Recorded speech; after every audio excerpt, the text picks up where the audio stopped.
Hello दोस्तों, नमस्कार। बात करते हैं अभी की सबसे बड़ी खबर की, जहां पर डोनाल्ड ट्रंप के आते ही भारत को लेकर बहुत बड़ी खबर। अब पाकिस्तान और चीन की खैर नहीं। जी हां, अमेरिकी ताकत से लैस हुआ भारत का जोरावर टैंक अब पहाड़ों पर चीन और पाकिस्तान को देगा धोबी पछाड़। जी हां दोस्तों, वही बताएंगे पाकिस्तान में छिपे आतंकियों पर भारत की फाइनेंशियल स्ट्राइक। किश्तवाड़ में करोड़ों की संपत्तियां कर ली गई है कुर्क। जी हां, वही बताएंगे पहली बार पाकिस्तानी खुफिया एजेंसी ISI के अधिकारी दोस्ती बढ़ाने पहुंचे बांग्लादेश, तो भारत का आया बयान। क्या कहा अपने भारत ने, तो उधर आपको बताएंगे आखिर किसने दिया योगी जी को बड़ा चैलेंज। कहा योगी में दम है तो रोक के दिखाए, मैं फिर भी कुंभ जाऊंगा। कौन है इरफान अंसारी, सारी जानकारियां विस्तार से बताने वाले हैं। बस आप वीडियो के लास्ट तक बने रहेगा। और खबरों में आगे बढ़ने से पहले देश भारत का निरंतर समर्थन करते हैं तो इस वीडियो को लाइक करके, चैनल को सब्सक्राइब करके, बेल आइकन दबा के कमेंट में जय हिंद अवश्य कहिएगा। दोस्तों अब बात कर लेते हैं पहली और सबसे बड़ी खबर की, जहां अमेरिकी ताकत से लैस हुआ भारत का जोरावर टैंक अब पहाड़ों पर चीन और पाकिस्तान की खैर नहीं। जी हां, भारत के बब्बर शेर कहे जाने वाले लाइट टैंक जोरावर अब अमेरिकी ताकत से लैस हुआ है। इससे दुश्मनों के खिलाफ लड़ाई में इसकी प्रभावशीलता और भी ज्यादा बढ़ जाएगी। जी हां, जोरावर टैंक को खास तौर पर पहाड़ी इलाकों में होने वाले युद्ध के लिए डिजाइन किया गया है। इस टैंक को चाइना और पाकिस्तान की सीमा पर तैनात करने की योजना है। जोरावर टैंक को विकसित करने की योजना में तेजी 2020 में चीन के साथ गलवान घाटी में हुई हिंसक झड़प के बाद देखी गई थी। भारत के जोरावर टैंक में अमेरिकी सेना के AMPV और ब्रैडली A4 फाइटिंग व्हीकल जैसी ताकत है। इन दोनों वाहनों ने यूक्रेन युद्ध में अमेरिका को बहुत ज्यादा परेशान किया। हाल में ही सोशल मीडिया पर यूक्रेन में अमेरिका के ब्रैडली व्हीकल से रूसी T-90M टैंक पर हमले का वीडियो शेयर किया गया है। इस वीडियो में रूसी टैंक को भारी नुकसान होते दिख रहा है, जो बाद में ब्लास्ट हो जाता है और उसमें आग लग जाती है। वाकई में दोस्तों, ये जोरावर टैंक चाइना और पाकिस्तान की नामो निशान तक को मिटा देने का दम रखता है। ऐसे में भारत को यह मिलना वाकई में किसी मील के पत्थर से कम नहीं होने वाला। दोस्तों ऐसे में मेरा भारत महान कहना मत भूलेगा। वहीं आपको बता दें, पाकिस्तान में छिपे आतंकियों पर भारत की बड़ी फाइनेंशियल स्ट्राइक, वो भी गणतंत्र दिवस से पहले। किश्तवाड़ में करोड़ों की संपत्तियां कर ली गई कुर्क। जी हां, आतंकवाद को लेकर भारत सरकार की ओर से हमेशा सख्त रूप अपनाया जाता है। वहीं अब सेना की स्पेशल इंटरवेंशन यूनिट बोले तो SUI ने शुक्रवार 24 जनवरी 2025 को जम्मू कश्मीर के किश्तवाड़ जिले में आतंक के खिलाफ बड़ी कार्रवाई की है। विशेष जांच इकाई ने पाकिस्तान स्थित 11 आतंकी कमांडरों की संपत्तियों को कुर्क कर लिया है। इन संपत्तियों की कीमत करोड़ों रुपए तक आंकी जा रही है। बता दें कि ये आतंकी पाकिस्तान के कब्जे वाले कश्मीर से कश्मीर में आतंकी गतिविधियों का अंजाम दे रहे हैं। दोस्तों रिपोर्ट के मुताबिक ये आतंकी कमांडर कश्मीर के चिनाब घाटी में फिर से आतंकवाद को जिंदा करने की साजिश रच रहे थे। अधिकारियों के मुताबिक वर्तमान में किश्तवाड़ा के 36 आतंकी पाकिस्तान से ऑपरेट कर रहे थे। वरिष्ठ पुलिस अधीक्षक SSP जावेद इकबाल और पुलिस उपाधीक्षक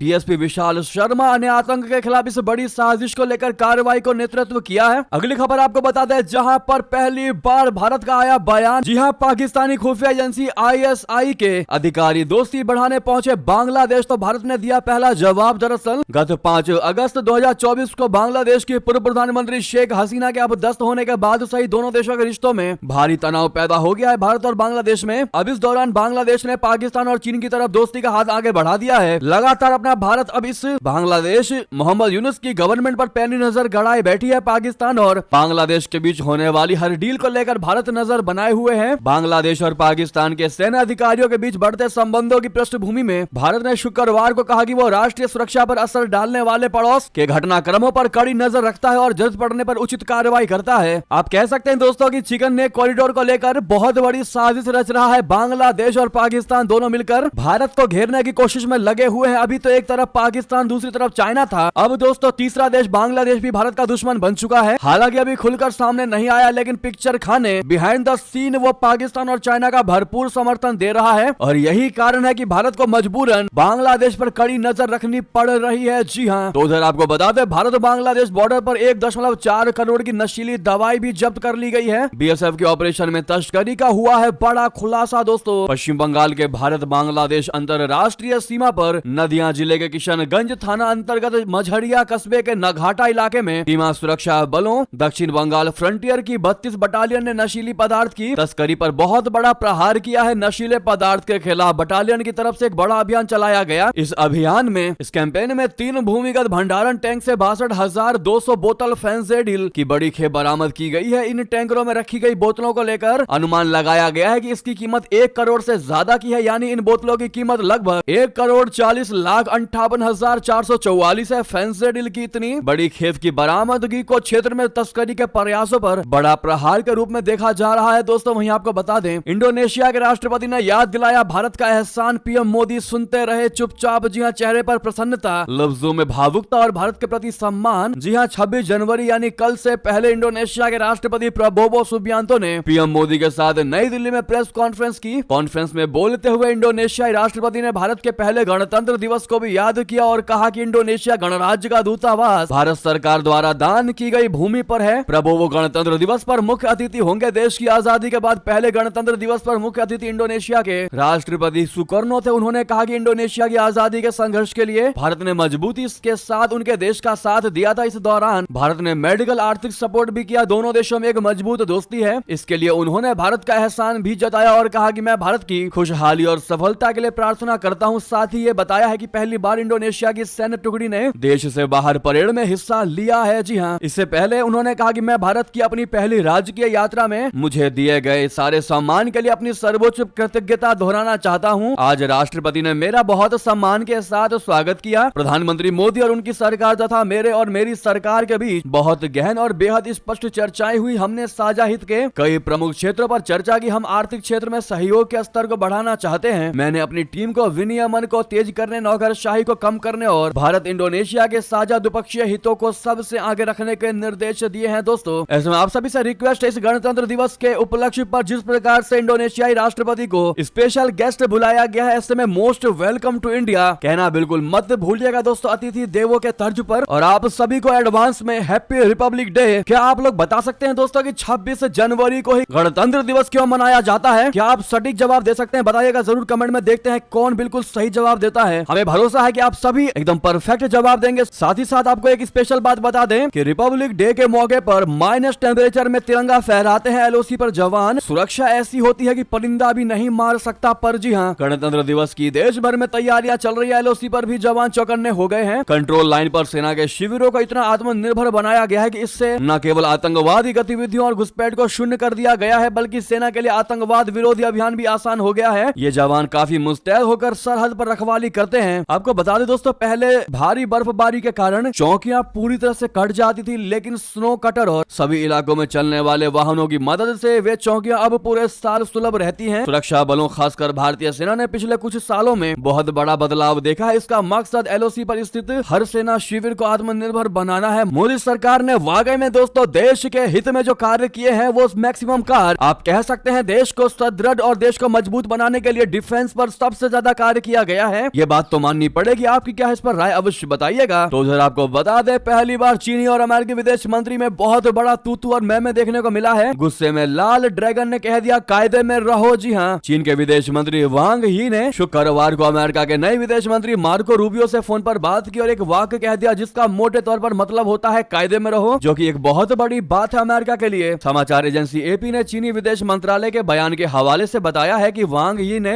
रूबियो से कहा कि मुझे उम्मीद है कि आप इसी के मुताबिक काम करेंगे। उन्होंने एक चीनी वाक्यांश का इस्तेमाल किया जिसे आमतौर पर एक शिक्षक या बॉस किसी छात्र या कर्मचारी को व्यवहार सुधारने के लिए करते हैं, जिसका मतलब होता है कायदे में रहो, तमीज में रहो। हालांकि अमेरिका की तरफ से चीनी विदेश मंत्री के वाक्यांश का जिक्र करने से परहेज किया गया है। ऐसा लग रहा है कि जवाब तो जरूर दिया जाएगा अमेरिका की तरफ से, लेकिन समय आने पर जवाब दिया जाएगा। जी हाँ, आप ऐसा मान सकते हैं कि डोनाल्ड ट्रंप जो ये दूसरी बार राष्ट्रपति बने हैं 2.0 ट्रंप वाकई में थोड़े से और ज्यादा मैच्योरिटी दिखाने की कोशिश कर रहे हैं। कोई भी एक्शन लेने से पहले 10 बार उस पर मंथन किया जाता है, तभी फाइनल डिसीजन लिया जाता है, जो इस बार की ट्रंप गवर्नमेंट में काफी ज्यादा एक मैच्योरिटी लेवल दिखाई देने लगी है। आपकी इस पर क्या राय है दोस्तों, बताइएगा जरूर। तो वहीं आपको बता दें, फिर इतिहास रचने को तैयार है अपना भारत। श्री हरिकोटा से 100वीं लॉन्चिंग करेगा इसरो। जी हाँ, भारतीय अंतरिक्ष अनुसंधान संगठन बोले तो इसरो 29 जनवरी को एक ऐतिहासिक उपलब्धि के साथ अपने 100वें प्रक्षेपण के लिए तैयार है। इस मिशन के तहत GSLV F-15 रॉकेट के द्वारा NVS-02 उपग्रह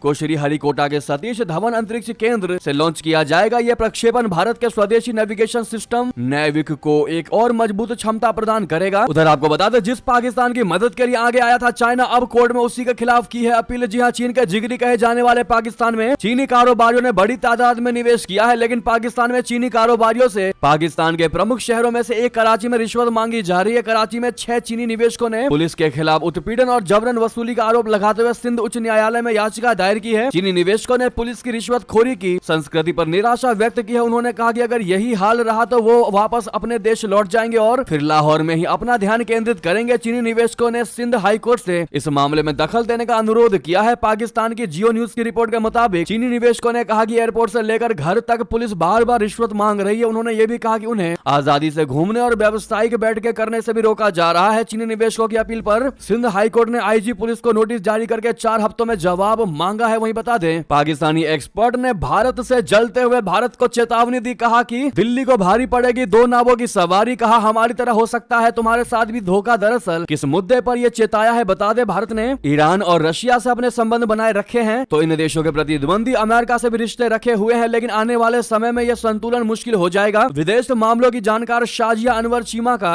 ऐसा मानना है। शाजिया ने पाकिस्तान अखबार एक्सप्रेस ट्रिब्यून में लिखे अपने लेख में भारत की विदेश नीति पर बात की है। शाजिया का कहना है कि भारत ने रशिया और ईरान जैसे देशों से तेल खरीदकर अमेरिका और यूरोपीय देशों के प्रतिबंधों को अनदेखा किया है। यह स्थिति पश्चिमी देशों को असहज करती है जो भारत को एशिया प्रशांत क्षेत्र में महत्वपूर्ण सहयोगी मानते हैं। ऐसे में सवाल है कि क्या भारत 2 विरोधी वैश्विक शक्तियों के साथ संबंधों का संतुलन यानी बैलेंस बनाए रख सकता है। वहीं शाजिया ने पाकिस्तान के पश्चिमी देशों और चीन के साथ संबंधों और अफगानिस्तान से तनातनी पर भी बात की। प्राग की चार्ल्स यूनिवर्सिटी में सेमियोटिक्स और कम्युनिकेशन फिलोसफी और पीएचडी स्कॉलर शाजिया अनवर कहती हैं कि यूक्रेन युद्ध की शुरुआत के बाद से पश्चिमी देश भारत पर रशिया और ईरान से कच्चा तेल ना खरीदने का दबाव डाल रहे हैं। भारत ने इसे लगातार अनसुना कर दिया है। भारत ने इस बात का फायदा उठाया है कि उसे एशिया प्रशांत क्षेत्र में पश्चिम एक सुरक्षा प्रदाता मानता है। वहीं आपको बता दें, अमेरिका से बड़ी खबर, ट्रंप कैबिनेट में यौन शोषण के आरोपी हेग सेथ होंगे रक्षा मंत्री। उपराष्ट्रपति वेंस के मतदान के बाद सीनेट ने लगाई मुहर। जी हां, अमेरिकी संसद के उच्च सदन सीनेट ने शुक्रवार देर रात हुए मतदान के दौरान उपराष्ट्रपति जेडी वेंस के टाई ब्रेकर वोट देने के बाद पीट हेग सेथ को अमेरिका का रक्षा मंत्री बनाए जाने को मंजूरी दे दी। अत्यधिक शराब पीने और महिलाओं के प्रति यौन दुर्व्यवहार के आरोपों के बीच रक्षा मंत्री बनने के लिए हेग सेथ की योग्यता पर सवाल उठ रहे थे। 100 सदस्यीय सीनेट में सत्तारूढ़ रिपब्लिकन पार्टी के 53 सदस्य हैं। हेग सेथ की नियुक्ति के पक्ष में 50 और विरोध में भी 50 वोट पड़ने के बाद फैसला टाई हो गया, जिसके बाद वेंस ने टाई ब्रेकर वोट देकर हेग सेथ की नियुक्ति पर मुहर लगवा दी। वहीं बता दें, मुंबई अटैक के गुनहगार तहव्वुर राणा को भारत लाने का रास्ता हो गया साफ। अमेरिकी सुप्रीम कोर्ट ने प्रत्यर्पण को दे दी मंजूरी। जी हां, बहुत बड़ी और खुशखबरी वाली खबर। अमेरिका की सुप्रीम कोर्ट ने मुंबई हमले के दोषी तहव्वुर राणा के भारत प्रत्यर्पण को मंजूरी दे दी है। कोर्ट ने मामले में उसकी दोष सिद्धि के खिलाफ समीक्षा याचिका खारिज कर दी है। पाकिस्तानी मूल के कनाडाई बिजनेसमैन तहव्वुर राणा पर भारत में 2008 के मुंबई आतंकवादी हमलों में प्रमुख भूमिका निभाने का आरोप है। भारत ने अमेरिका की एजेंसी के साथ डिटेल शेयर की थी जो लोअर कोर्ट और सुप्रीम कोर्ट में रखी गई। भारत के इस सबूत को कोर्ट ने स्वीकार किया। भारत द्वारा दिए गए दस्तावेज में 26/11 हमले तहव्वुर के रोल का जिक्र किया गया था। दोस्तों, वहीं आपको बता दें, डोनाल्ड ट्रंप ने 3 भारतीय अमेरिकियों को सौंपी अहम जिम्मेदारी। आखिर कौन है? रिक्की गिल, सौरभ शर्मा और कुश देसाई। दोस्तों, अमेरिका में प्रवासियों को लेकर भविष्य की संभावनाओं के संबंध में चल रही आशंकाओं के बीच 3 भारतीय अमेरिकियों को ट्रंप प्रशासन में महत्वपूर्ण भूमिकाएं मिली हैं। अमेरिकी राष्ट्रपति डोनाल्ड ट्रंप ने भारतीय अमेरिकी रिक्की गिल को राष्ट्रीय सुरक्षा परिषद में वरिष्ठ निदेशक नियुक्त किया है, जिनकी जिम्मेदारियां दक्षिण और मध्य एशिया से संबंधित होंगी। सौरभ शर्मा को राष्ट्रपति कार्मिक कार्यालय में नियुक्त किया गया है, जो स्टाफिंग और नियुक्तियों पर ध्यान केंद्रित करेंगे। और पूर्व पत्रकार कुश देसाई को व्हाइट हाउस की संचार रणनीति में भूमिका के लिए उप प्रेस सचिव के रूप में नियुक्त किया गया है। जी हाँ, साथ ही साथ आपको बता दें, इरफान अंसारी का उत्तर प्रदेश के सीएम को खुला चैलेंज। कहा, योगी में दम है तो रोक के दिखाए, मैं कुंभ जाऊंगा। जी हाँ, झारखंड के मंत्री इरफान अंसारी ने उत्तर प्रदेश के मुख्यमंत्री योगी आदित्यनाथ को खुला चैलेंज किया है। उन्होंने कहा कि मैं भी कुंभ जाऊंगा, अगर सीएम योगी में हिम्मत है तो मुझे रोक कर दिखा दें। इरफान अंसारी ने कहा कि मैं भी कुंभ में डुबकी लगाऊंगा। इस दौरान उन्होंने देशवासियों को कुंभ की शुभकामनाएं दी और कहा कि मैं कुंभ नहाकर उत्तर प्रदेश में जाति भेदभाव सबको समाप्त करने का काम करूंगा।